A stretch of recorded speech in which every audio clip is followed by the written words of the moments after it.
Nous passons de plus en plus de temps assis dans les transports, au travail, devant nos écrans. Nous sommes de plus en plus sédentaires. Or, l'inactivité augmente les risques de diabète, les problèmes cardiovasculaires, les inflammations chroniques et j'en passe. Pourtant, une demi-heure d'exercice par jour suffira à changer la donne. La sédentarité nuit gravement à notre santé. C'est le dossier de la rédaction.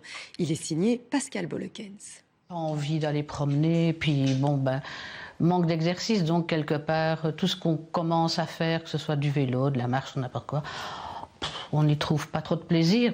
Même pas regarder la télévision, ça, non. C'était quoi? C'était être dans le divan? Oui, dans le divan, lire un peu, beaucoup de recettes de cuisine, c'est ma grande passion, mais inactif. La sédentarité est un fléau dont on parle peu. Elle touche de plus en plus de monde. Michel Ilson, un senior de 76 ans, est un ancien sportif. Il a dû tout arrêter à cause d'un travail prenant et plusieurs opérations à la hanche et au genou. Il a fini par ne plus bouger du tout et prendre beaucoup de poids. Le poids le plus gros, j'ai été à 145 kg 500. Oui, alors que lorsque je joue au basket, ça tournait autour de 85 kilos. Donc, vous voyez, c'est... Donc vous vous sentiez mal? Oui, très mal. Et il y a 5-6 mois, mon frère est passé, il m'a dit que si je continuais comme ça, j'allais exploser. Et ça m'a un petit peu choqué. Mais ça a été le déclic? Mais ça a été le déclic. Un déclic qui l'a conduit jusqu'à cette salle de fitness. Ici, une équipe de médecins du sport, kinés et diététiciens lui a concocté un programme pour le remettre en mouvement sans fausse note. Voilà, très bien. Les gens qui sont inactifs vont développer de l'inflammation de manière chronique. Les gens qui sont inactifs vont développer une masse osseuse qui est beaucoup moins importante, une masse musculaire qui est moins importante. Donc pour les seniors, on sait que c'est très important de garder une certaine masse musculaire, notamment pour la prévision du risque de chute.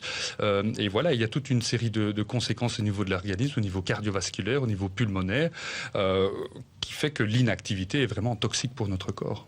Et il y en a même qui vont plus loin. Marie-Christine Gaspard, la petite soixantaine, prenait des antidouleurs et des anti-inflammatoires quasi tous les jours pour calmer toutes sortes de maux.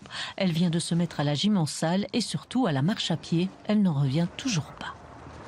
On se sent beaucoup plus léger. Déjà au niveau de la marche, mon mari me dit aussi que le fait d'aller me balader avec lui, que je suis nettement plus performante. Et moi-même, je le sens, hein, les jambes me sont plus légères. Vous n'avez plus tous ces maux? Et je n'ai plus tous ces maux. Et en plus, ce qui est formidable, c'est que depuis que j'ai commencé à la salle, plus aucun antidouleur, même pas un anti-inflammatoire, rien du tout. Juste bouger. Juste bouger. Bouger, c'est dans notre ADN depuis la nuit des temps.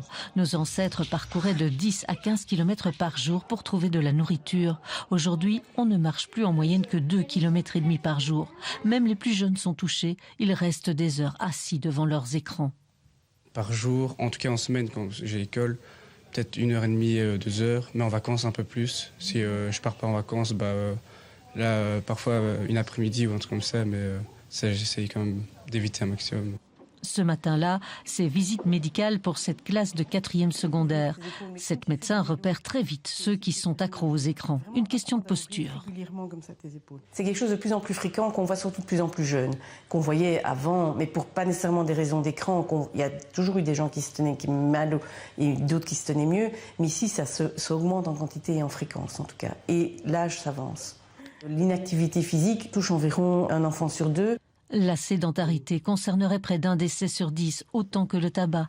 Pire, une enquête menée dans 28 pays auprès de 26 millions d'enfants montre que leurs capacités cardiovasculaires sont 15% inférieures à celles de leurs parents au même âge. Les progrès médicaux sont tout à fait notables et permettent d'augmenter l'espérance de vie. Mais c'est vrai que si on est face à une population qui est de plus en plus inactive, pour la première fois, on pourrait justement avoir un phénomène inverse.